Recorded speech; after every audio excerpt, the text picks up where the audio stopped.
Tun raadiyoon VOA sagantaa afaan Oromooti.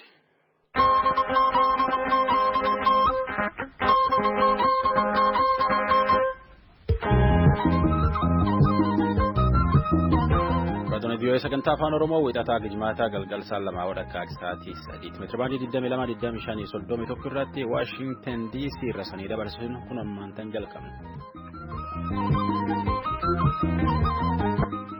Keessumaa teessa nagaa jechaa nagaa sanfuunan soraa lafeete amma bitootessi 12 barkum 2020 keessi jirra. Raadiyoon VOA afaan Oromoo caqasuu jirtan meetirabaandii fi Naayil Saatirra nu yaadda jenna. Karoo dubbisummaan namoo daandiitti dhaggeeffatoota keenya akka mooltan biyyoonni guutummaa addunyaarra jiran hedduun faca'insa vaayirasii koronaa dhaabuudhaaf carraaqqitti jiru. Gaazexeessitooti ONN Oromiyaa News Network torban dabre buraayyuutti hidhaman hidhaan baanee jira. Itti gaafatamaan dhaab kanaa Sorsaa dabala. Waldhabdaarii Oromiyaatiif Affaariitiin nama waaqabeen hedduutti bade nama hedduutti ka mammadaa'ee fi ka miidhamallee hedduu jira ka lubbuu dhabeen akkanumaa jedha. Itoophiyaa keessa akka gabaasii Inistituutii Fayyaa jedhetti namni vaayirasii koronaa irratti arganii jiru. Paartileen mormituu Itoophiyaa keessa lakkuun filannoon dhiyaachaa deemtuun doorsisaa fi hidhaan deeggartoota kennu irratti dabalaa deemtu jechuu dubbatanii waldhaba waraana mootummaatii fi warra hidhatee raasaa jirutti gara qeellama wallaggaa keessaa namni kanaan baqatee gara Gambeellaa baqatee jedhu bulchiinsi ammoo sunin warra jar hidhate waliin jiru jedha. On jalqabna namoonni nuti.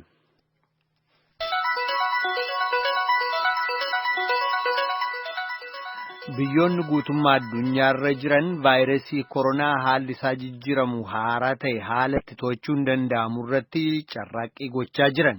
Vaayirasiin koronaa eegaa baatii muddeetii as biyyoota 114 keessatti agammaatti namoota 118 qabatee namoota 4,300 ajjeesse jedhamee jira.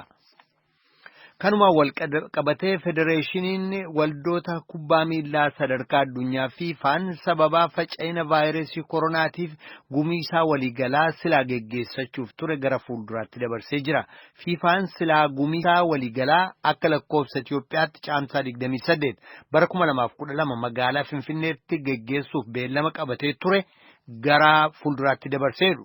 Garuu sababaa faca'ina vaayirasii koronaatiin biyyoonni hedduun ugguraa imalaa labsuu isaaniitiif akkasumas immoo ogeeyyiin fayyaa walga'iileen sadarkaa addunyaa guguddoon akka hin geggeeffamne gorsuu isaaniirraa kan ka'e kan inni murtii kana dabarse. Gandeen naannoo Oromiyaaf naannoo Afaar waldaangessan gidduutti walitti bu'iinsa uumameen namoonni lakkoofsi isaanii adda baafamee hin qulqullaa'in ajjeefamuun himamee jira. Sababiin walitti bu'iinsa kanaa lafa marraa fi bishaanii irratti waldhabinsa uumame ta'uun himame iyyuu humnoota addaa aleellaaf qophaa'antu walitti bu'iinsa kana kakaase ka jedhu himannaan dhiyaatee jira. Yeroo ammaa raayyaan ittisaa gidduu seenee hojii tasgabbeessuu geggeessaa jira jedhamee jira. Gabaasaa Addis Chekkol dira dhawaarraa erge soraatu dhiyeessa. Waldhabe kunin daarii Oromiyaatiif Affaar gama Awaashii fi Bordoddee jiddu Oromiyaatti bulchaa naannoo Qumbii Bordoddee nama 10 nurra lubbuu dhabee 7 mammadaa'ee jedha. Madooleen akka jechitti gaafatamaa biiroo fayyaa godinaatti madoolee fi namni lubbuu dhabeelleen hospitaala Aseebootitti geessaniitiin achi jiranii jedha. Taatullee akka sanamtanaan lakkoofsa akka dansaan beennee jedha. Affaarillee nam tokkotti nurra du'e 10 mammadaa'ee jedha. Rakkoon tunin gara jijaatiin duratti jalqabdee jedhan. Namni naannoo Affaariitirraa dubbate obbo Kadir Ahimed akkan jedha. ያው እንደተለመደው የግጦሽ መሬት ይባላል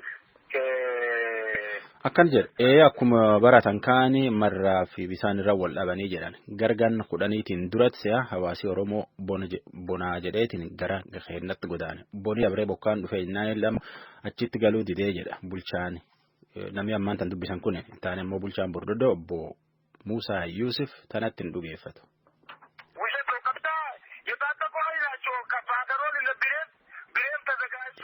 Tunin waan dharaat wanni jedhan kun akkanaanet warra qophaa'eet warra hidhatetti kiiloomeetirii 5 lafteen seeneetiin nu hadhe ganamaan nu hadhan garsaati 12tti waraan hidhat qofatti olla keen seeneetiin nurra nam fixe bulchiinsi Affaarillee qooda keessa qabu waan kan keessa qabeen miliyoon 2 caalnurra balleessan kaan hin saaman waan hedduu nurra balleessanii jedha bulchiinsi biiroo nagaa Affaar waldhabe kun marraaf bisaanii jedha itti gaafa gara bulchiinsa Oromiyaatti ammoo nama argachuu hin dandeenye jedha Addis Shakkol.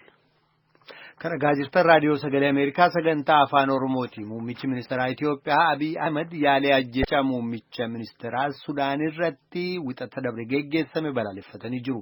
Fuula feesbuukii isaanii irratti dhaamsa maxxansaniin uummanni Sudaan nageenya isaa tikfachuuf gatii qaalii baasuudhaan tarkaanfii dinqisiisaa fudhachuusaa eeran jechuudhaan madda oduu mootummaa Itoophiyaa beeksisee jira. Gochaaleen akkasii sabatiinsa Sudaaniif deemsa jijjiiramaa gufachiisuu hin qabu jechuun dubbatan jechuunis madda oduu kun dubbatee jira.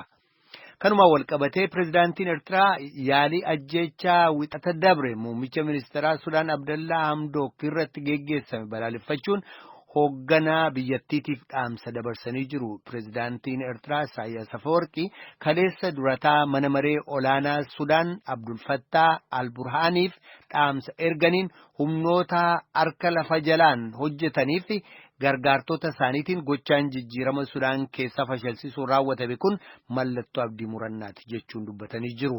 Harcaatota sirna durii axooftee baasuudhaan dantaa uummata ishee tiksuuf akkasumas nageenya godinaa sanaa tiksuudhaaf qooda Sudaan baataa jirtu biyyi isaanii Eertiraan kan deeggartu ta'ullee dubbatanii jiru. Oduu namaaf qabnu kanuma. Raadiyoo VOA sagantaa afaan Oromoo caqasuu jirtan.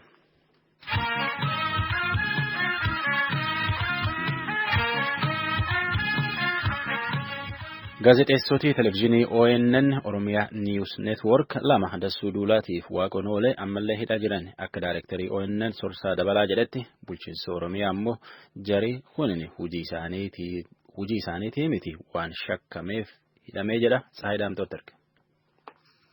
Sanbata darbe guraandhala 28 bara 2012 akka lakkoofsa Itoophiyaatti gaazexeessitoonni ONN Oromiyaa News Network lama gaazexeessaa Dassuu Duulaa fi Waaqoon Oolee jedhaman bulchiinsa magaalaa Buraayyuutti to'atamaniiru jedhan daayirektarii olaanaan ONN obbo Soorsaa Dabalaa. Akka obbo Soorsaan jedhanitti gaazexeessitoonni kunneen namni isaan beekan jalaa hidhamnaan gaafachuuf waajjira poolisii magaalaa Buraayyuu deemanii achitti to'atamaniiru jedhan.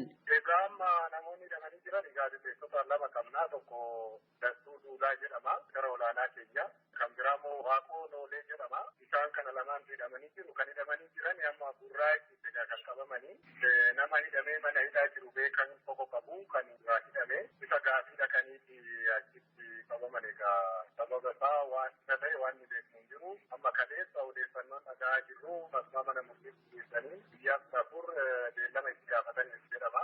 Dhaabbanni ONN hojjettoota jalaa hidhaman kana qaama jalaa to'ate hin gaafanne garuu hiriyoonni yookaan hojjettoonni waliin hojjetan gaazexeessitoota hidhaman kana gaafataniiru jedhan obbo Sorsaan. Ani hin gaafanne hiriyoonni gaazexeessitoonni kaan garuu bilbilanii gaafataniiru deebiin nuu kennamee waan barbaannutti jira qulqullaa'ee ta'aa jiranii egaa Dassuu ammoo makiinaa keessa jiru makiinaa keessaa qabameera kana nuti dhagaa jiru haala qilleessatanii baasan beeknu kan nama hidhame gaafachuu qulqulleessatu ta'ee hojii gaazexeessummaa isaanii irraa qulqulleessatu ta'ee waan isaan qulqulleessan kan beeknu kanumaadha wanni quba qabu jechuudha gabaasa. Gaazexeessitoonni kunneen Dassuuf Waaqoon maaliif to'annoo jala oolan kan jedhu qulqulleeffachuudhaaf obbo Geetaachoo Baalchaa hoogganaa biiroo dhimmoota kominikeeshinii mootummaa naannoo Oromiyaa dubbisneerra. Keessumaa magaalaa Buraayyuutti namoonni saffuu nageenyaa uummatan keessatti isa ta'u karaa keessatti fudhachuun qooda qaban hojii olaantummaa seeraa mirkaneessuuf deemamuun to'atamaa akka jiran ifa gooneerra jarreewwan kunis kan to'ataman hojii gaazexeessummaa hojjetaniin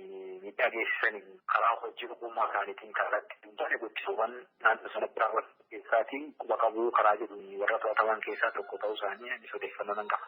Namni kamuu hojiin gaazexeessummaa haa ta'u ogummaan yakkamaa nama godhu naamusatti waan qabuuf naamusa sana keessatti namni hin danda'u garuu immoo yoo da'oo hojii ogummaa sanaa godhatanii waan isaan raawwataniin yakka raawwatameera jedhanii namoonni shakkamanis haa ta'u namoonni gochaa sana da'oo ta'uufii fi yookaan haala mijeessu qofa jedhanii seera isaan guutaniiti kanaaf ogummaan sun ogummaa nama eegsisu miti sababii ogummaatiif namni dhabu tokko yoo bobbiidhaaf miti kan jedhan hooggansaanii nama beekantu jalaa hidhamee ture isa gaafachuu deemanii achitti qabamanii waan jedhu jira. Gaazexeessonni kun balleessaa yoo qabaatan naannoo jiraatan irraa yookaan bakka hojiitti qabamuu osoo danda'anii iddoo sana dhaqanii nama gaafachuudhaaf qabamuu noo. Oromoo keessa faana jedhamanii qabamnaan qaamaan yoo dhaqanii dadhabbii isa malee riqiidhaan inni fidin jiru dhaqanii achitti argamanii barbaadamu ta'ee silumaa barbaadamaa jiraatanii yoo carraa yoo isaan dhaqanii dhandin to'achuun rakkoo biraa qaba jedhee hin yaadu. Namoonni kun utuu sila dhimma barbaadamanii hin qabaatin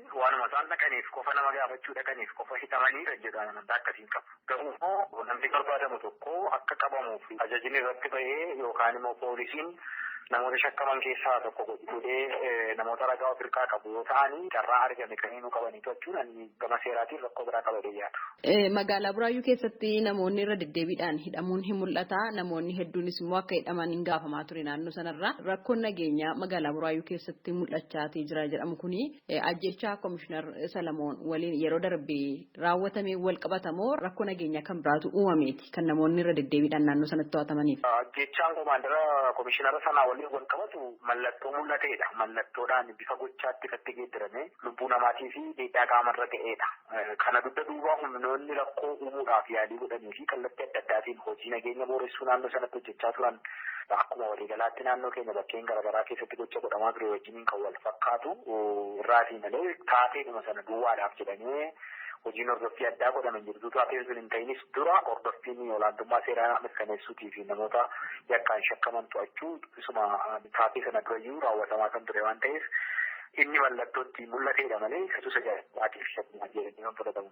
Bulchiinsa magaalaa Buraayyuu keessatti hojiin olaantummaa seeraa kabachiisuuf hojjetamuun namoonni hedduun to'atamuun itti fufeeraa kan jiran obbo Geetaachoon sochii nageenyaa booressuu keessatti qaamolee hedduun magaalattii manneeffatanii waan jiraniif sakatta'insa olaantummaan seeraa akka kabachiifamuuf hojiin hojjetamaa jiras jedhan.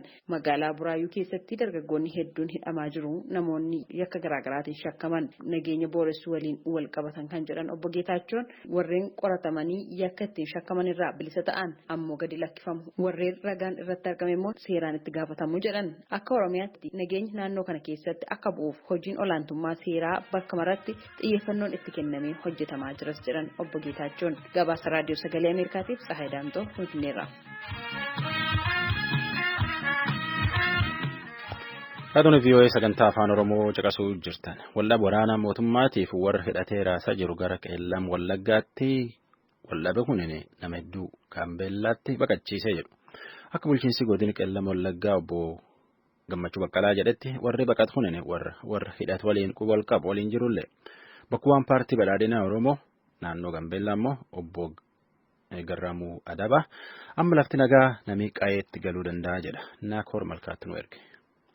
Oromiyaa lixaa Qeellam Wallaggaa aanaan Filloo keessa namootni jiraataa turan tokko humnoota mootummaa fi hidhattoota waraana bilisummaa Oromoo bosona keessa socho'an jidduutti walitti bu'iinsa taasifamaa jiru baqachuudhaan gara naannoo Gaambeellaatti baqachaa jiraachuu isaaniiti kan isaan dubbatan. Namootni lama sababaa yaaddoo nageenyaa qabnuu fi maqaan keenyas akka hin caqafamne sagaleen keenyas qilleensarraa akka hin oollee jedhanii gaafatan akka dubbatanitti aanaan Filloo keessumaa gandoota baadiyyaa magaalaa aanaarraa fagoo ta'an kanneen akka Waabaa, Quroo fi Shabu'aa jedhamanii waaman keessatti nagaatiin ba'anii manatti galuun baay'ee rakkisaa ta'aa jira jechuun kan isaan dubbatan. Keessumaa torbanoota lama as hidhattootni mootummaa gandoota baadiyyaa hedduu keessatti bobba'aniif hidhattootni waraana bilisummaa Oromoo bosona keessa socho'an immoo isaaniif odeeffannoo kan kennitanii fi deeggarsa taasisan yoo ta'e tarkaanfii isin irratti fudhanna jedhanii sodaachisuurraan kan ka'e gara bakka biraatti baqachuudhaaf dirqamnee jedhan. Namoota yaada isaanii Raadiyoo Sagalee Ameerikaaf kennan keessaa namni yaada isaanii kennan tokko ijoollee isaanii afuriif haadha warraa isaanii fudhatanii gara Gaambeellaatti baqachuu isaaniiti kan isaan dubbatan. Bakka isaan irraa baqatan tajaajilootni erga waajjiraalee mootummaatiin kennaman waggaa tokko darbuu dubbatanii amma yeroo ammaa kana miseensota maatii isaanii shanii wajjin kutaa tokko kireeffachuudhaan hojii humnaa hojjechuun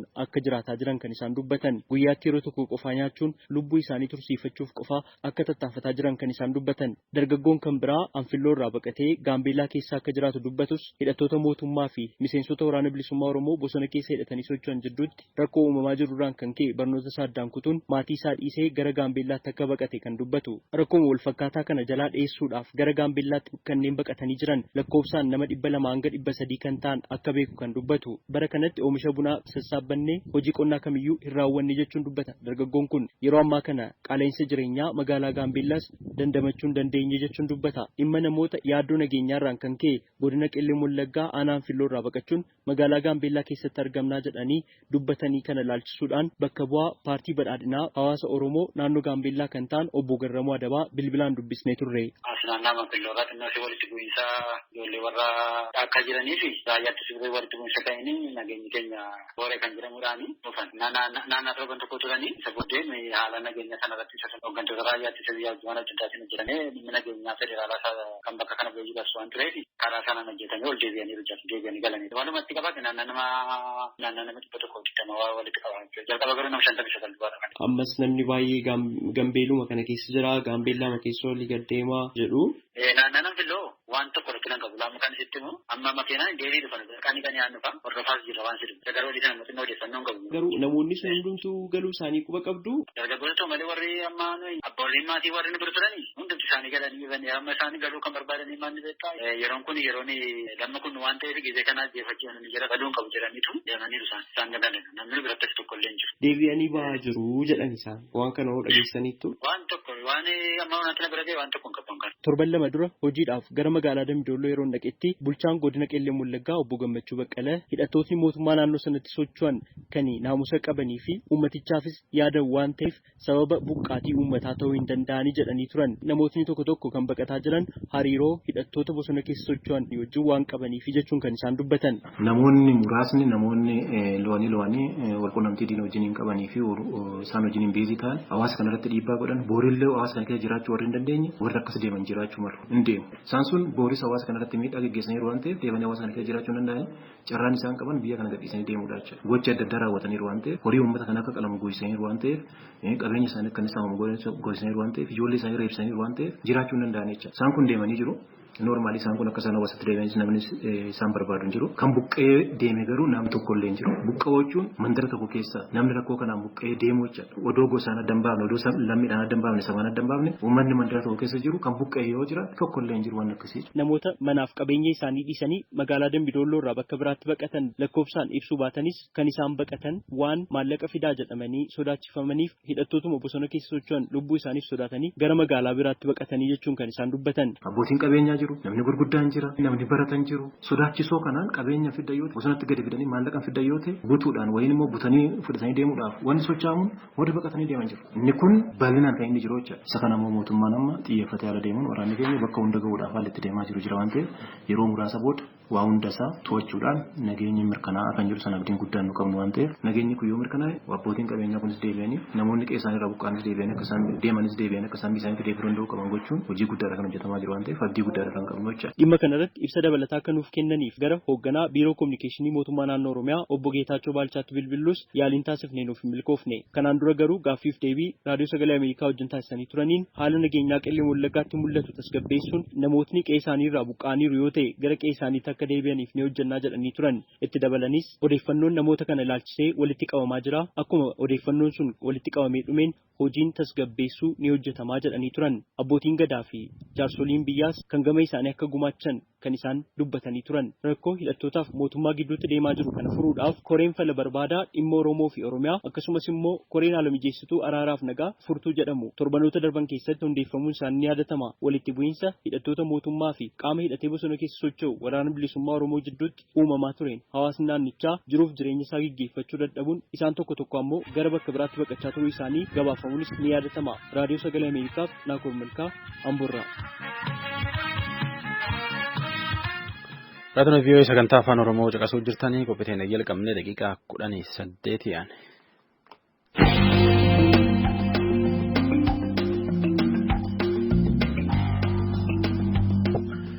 Itoophiyaa keessatti namni vaayirasii koronaa irratti argan hin jiru.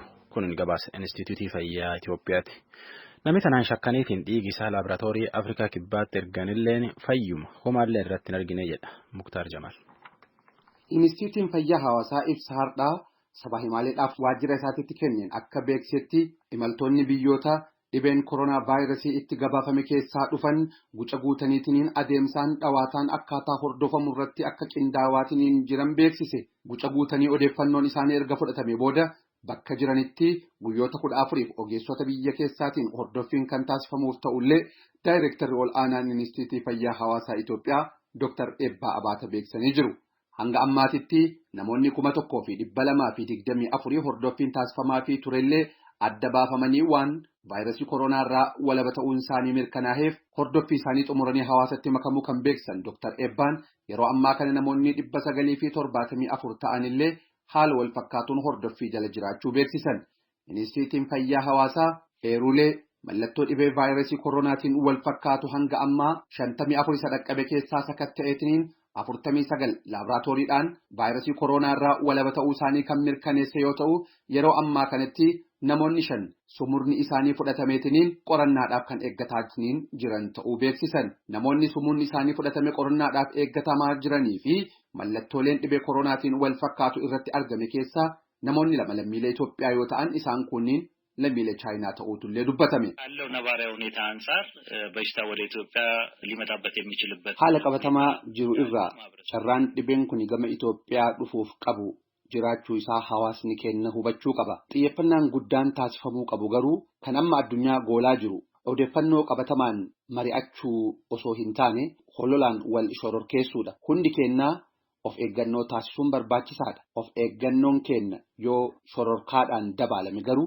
gaaga'ama fida. Kanaafuu hawaasni osoo hin shororkaahin odeeffannoolee nu kenninuu fi maddoota amanamoo ta'an irraa argatu fayyadamuun akka of eeggannaa taasisu waamicha dhiheessina jedhan Dr. Eebbaan. Laaboraatooriin qorannaa Novel Koronaa COVID-19 ta'u dhaabbata Ameerikaa CDC irraa dabalataan kan gumaachame ta'uu kan dubbatan Dr. Eebbaan qorannaaleen kanaan dura Ministeerri Fayyaa Hawaasaatiin dhibee vaayirasii koronaa irratti biyya keessatti taasifamaatiin turan akka irra deebi'amanii ilaalamaniif dhibbantaan 49 isaanii Afrikaa kibbaatitti ergame hunduu mallattoo wal fakkaataadhaan vaayirasicharraa walaba ta'uu isaanii mirkanaa'ee deebi'ee jedhan. Dhiheenna kana Ameerikaarraa gama Itoophiyaa dhufanii erga deebi'anii booda vaayirasiin koronaa irratti argamuu kan himamu. Qondaala waraanaa Ameerikaa ol aanaa tokkoon wal qabatee kan gaafataman Daayireektarri ol aanaan Inistiitiitii Fayyaa Hawaasaa Itoophiyaa Dr. Eebbaa Abaata dhimmichaan wal qabatee qulqulleeffamaa kan jiru ta'ullee adeemsisaa adda baafamee hin beekamne jedhan. ከሚመለከተው ከዲኦዲ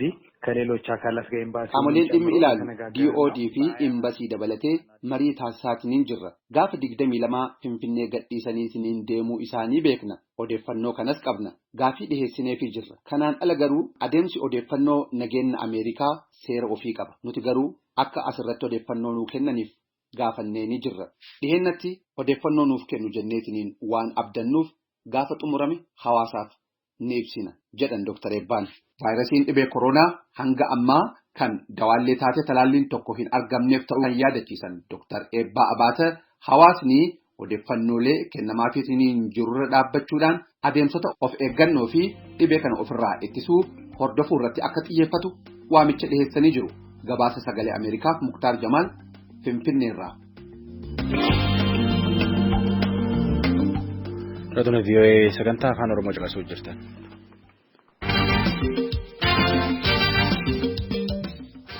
Qophii dirree Dimookiraasii taardhaatti qophii filannoo Itoophiyaatti deebina. Itoophiyaan akkuma qaraa jedhanii filannoo hagayyaatiif qophaa'uu jirti. Paartileen mormituu ammoo namni nurraa hidha guyyaa filannoo kanatti waliin ganillee qabaniitiin deeggartoota illee nurraa doorsisuu jiranii jechuun dubbachuu jiran. Qophii filannoo har'aatti waan paartiin mormituu naannoo Tigraay himattee fi deebii mootummaa isaaniitti himna jaalannee qopheessa. Bulchiisa naannoo Tigraay keessa kanneen sosso'an paartileen morkitootaa rakkoo irra ga'aa jiruu fi paartii TPLF yookaan adda bilisummaa Tigraay himataa jiru. Paartii Deemokiraatawaa Tigraayiif durataa akka ta'an Dr. Aragawi Barhee akka jedhanitti የህወሓት አመራር ከዚህ ከመሀል ሀገር ሸሽቶ ሄዶ እዛ መሽጎ እኛን እንዳንንቀሳቀስ እያደረገ hoogganni TPLF kanneen walakkaa biyyaarraa baqatee Tigraay keessa dahate nuti akka hin sossoone gochaa jira. Uummanni carraa biraa fi jijjiirama akka hin arganne gama kaaniin biyyattii keessatti sirna dimookiraatawaa hundeessuudhaaf akkasumas immoo jireenyi isaa akka jijjiiramu gochuudhaaf haalli dandeessisu akka hin uumamneef danqaa ta'aa jira. Waajjiroota keenya cufuu miseensota keenya reebaa hidhaa jiru. Ituu kun ta'aa jiru haga dandeenye gochaa jirraa jedhu Dr. Aragaawiin. Bulchiinsa naannoo Tigraayitti itti gaafatamaa waajjira haqaa fi miseensa koree giddu galeessaa TPLF kataan obbo Amaanu'eel Asaffaa himannaa kanaaf deebii kennaniin. በትግራይ ጽሕፈትም የለውም በትግራይም የሚንቀሳቀስ ፓርቲ አይደለም። Tigraay keessaa waajjira hin qabu. Paartii Tigraay keessa sossoo'us miti. Finfinneef Gondor keessatti hojjetaa jiruuyyuu kana jedhu Kanaaf maalirratti hirkachuudhaan waa'ee siyaasaa Tigraay keessaa dubbachuu danda'u? Maqaballeessiif akkasumas Tigraayin jilbeeffachiisuuf akkasumas uummata kana bituudhaaf qaama fedhan waliin ergamtuu ta'uudhaan maqaa Tigraay xureessu. Nagaan Tigraay keessaa hundaafi malee kan irratti loogiin gaggeeffamu miti. Itoophiyaa keessaa nagaa kan qabdu Tigraay ta'uu ishee hunduu ni dubbataa jedhan Dr. Aragaawii Barhee garuu Maqalee keessaa waajjira akka qaban garuu soso'uun akka hin dandeenye dubbatan. Magaalaa Tigraay kanneen biroo keessatti waajjira banuuf yaallee turre cufsiisaa jiran. Kanaaf rakkoon kun nuuf ulfaataadha jedhaniiru. Gama kaaniin paartii Aranaa Tigraayiif itti gaafatamaa hariiroo uummataa akka ta'an obbo Amdoom Gabrasillaasee paartiin Tigraay bulchuurraa komee qabu. ህወሓት በኢትዮጵያ የነበረውን ኃይል አጥቶ ሙሉ ጉልበቱን ትግራይ ላይ ያደረገበት ህወሓት humna Itoophiyaa keessatti qabu dhaabee humna isaa guddaa Tigraay keessa eega godhate as deemsa siyaasaa keessumaa paartii Areenaaf miseensota irratti irra deddeebiidhaan sodaachisuu reebuuf himannaa irratti dhiyeessutu jira. Kunis Hawwaat dhiibbaa guddaa nurraan ga'u itti fufee jira. Obbo Maanuel Asaffaa TPLF irraa Hawwaat Aranaa ukkaamsuu miti Tigraay keessa walii wajjin hojjechuuf yaalaa ture jedhanii አብረን እየሰራን ችግሮችም ካሉ አብረን እየተወያየን ለመፍታት የሚያስችል waliin hojjechuuf waliin haala jiru furuuf carraa jiru cufanii Finfinneetti deddeebi'u. Warra kaan waliin dudubbatu. Gaarummaa Hawwaat dubbachuun fedhan. Yaada qaamni sadaffaa qabu calaqqisuu yaadu kun sirrii miti rakkoon jiraachuu danda'a waliin taanee furuuf carraan jiraa jedhu obbo Amaanuel Asaffaa Hawwaat irraa. Paartii Aranaarraa Amdoom garuu Hawwaat dogoggora isaa amanee hin beekuu jedhu. Ari'uu fi reebichi kan gaggeeffamu miseensota Aranaa qofaarratti otoo hin taane namoota paarticha deeggaran mararratti jechuun simatu. Dr. Aragaawii Barhee gama isaaniitiin haala akkaan rakkisaatu jira jedhu. በዚህ ሁኔታ ምርጫ ላይ ለመሳተፍ አይቻልም። ምርጫ ማለት እኮ ህዝቡ የእርሻ ፖሊሲው ኢኮኖሚ haala kanaan filannoo irratti hirmaachuun hin danda'amu. Filannoo jechuun uummanni waa'ee imaammata qonnaa, dinagdee, siyaasaaf hawaasaa maal akka ta'e hubatee sagalee kennuu qaba. Kanatu bu'aanaaf qabaata jechuudhaan sagalee kennuu dandeessisa. Kun akka hin taaneef uummanni Tigraayii fi Hawwaat tokko jechaa waan hin jirre seenaa godhu. Uummanni sodaan qabamee akka jiraatu gochuuf diinni nu marsee jira jechuudhaan olola muddamsaa facaasuu jedhan. Kun immoo uummanni rakkoo keessaa akka hin baane gochaa jira. Kanaaf haala akkasii keessatti filannoo gaggeessuun rakkisaa ta'a. Bulchitoonni kamiin iyyuu caalaatti akka filannoon hin gaggeeffamne godhamaa akka jiru Tigraay keessatti jedhu Dr. Aragaawiin. Obbo Amaanuel Asaffaa garuu kun beekaa bulchiisa naannoo Tigraay keessatti nagaan hin jiru jechisiisuuf ajandaa uumame jechuudhaan falmu. Kanaafis sababaasaa innaa ibsan. የብልጽግና ፓርቲ ምርጫ ለማድረግ ምንም ፍላጎት የለውም። እነዚህ አካላት ደግሞ ትዴታም ሆነ ፓርቲን badhaadhinaa filannoo geggeessuudhaaf fedhii hin qabu. Areenaaf paartiin Dimookiraatawaa Tigraay lachuu paartii badhaadhinaa waliin baay'ee walitti dhiyaatanii hojjetu. Kanaaf filannoo hambisuuf sababaa tarreessuun gatii hin qabu. Kun hundumtuu Tigraay keessa nagaan hin jiru jechisiisuudhaaf yaadameetu. Gocha akkasii sirrii miti Itoophiyaaf bu'aan argamsiisu hin qabu jedhan. Paartii badhaadhinaarraa obbo Awwaluu Abdii filannoo hambisuufis ta'ee yeroo isaa dheeressuuf ajandaan ka'ee hin jiru jedhaniiru. በተቀመጠው የጊዜ ሰሌዳ መሰረት እንዲካሄድ ኦልሬዲ ቀነ ገደብ ተቆርጦለታል። በቀነ ገደቡ መሰረት filannoo guyyaa saganteeffametti geggeessuuf beellamni qabamee jira. Akka sagantaa ba'eetti hojiiwwan hojjetamuu qaban hedduutu jira. Filannoo kan ilaaleen duula dadammaqsaa geggeessuu kan jedhu keessa jira. Gama kaaniin sirna baniinsa mana maree kabaranaa irratti pireezidaantiin Itoophiyaa Saalaworq Zawudee filannoo ilaalchisuun akka mirkaneessanitti የምናካሄደው ምርጫ በተቻለ መጠን ባለፉት ምርጫዎች filannoon gaggeeffamu hanga danda'ametti hanqina filannoo yeroo darbanii keessatti mudate haala sirreessuu danda'uun akka gaggeeffamu walabaaf deemokiraatawaa ta'ee amanamummaa fudhatama kan qabu akka ta'uuf hirmaannaan ogeessota siyaasaa fi uummataa kan keessatti mirkanaa'e ta'uu qaba jedhan. Mootummaan filannoo guutuu biyyaa isa dhufu ce'umsa gara deemokiraasiitti gochuuf jabeesseen hojjedhaa jedhee irra deddeebi'ee ibsus paartileen morkitootaa garuu iyyannoo filannoo duraa fi komee dhiyeessuu itti fufanii jiru. dhaggeeffattoota keenya deemsa filannoon duraa jiru irratti gabaasuu keenyatti fufnaa anjaallannee gammadaati nagaatti. Hayyalam waan irraa qofni ayyuu abbaafanne qophii booliitii waltajjii nagaa keessinuu bula sagantaa afaan amaaraatti taana anini sora lafeeti.